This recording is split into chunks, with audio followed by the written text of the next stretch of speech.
တော့ငပုတ်တယ်ကြားပြရတယ်ခင်ဗျာဒီရိုက်ကြပါလေ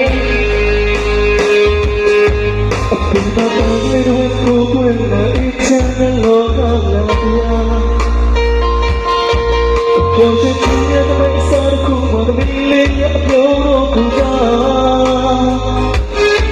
အပူရဲ့တွေ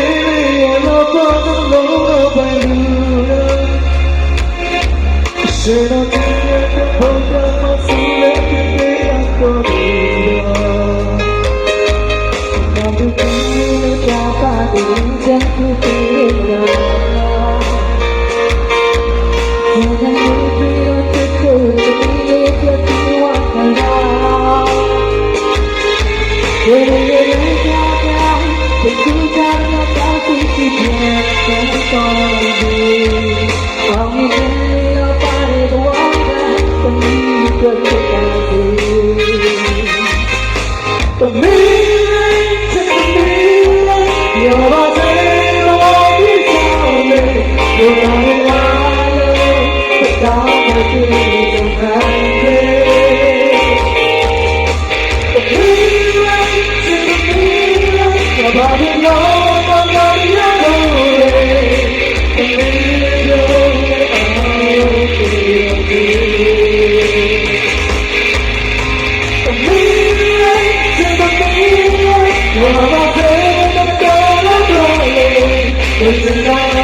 Hello, I said to you, the whole day,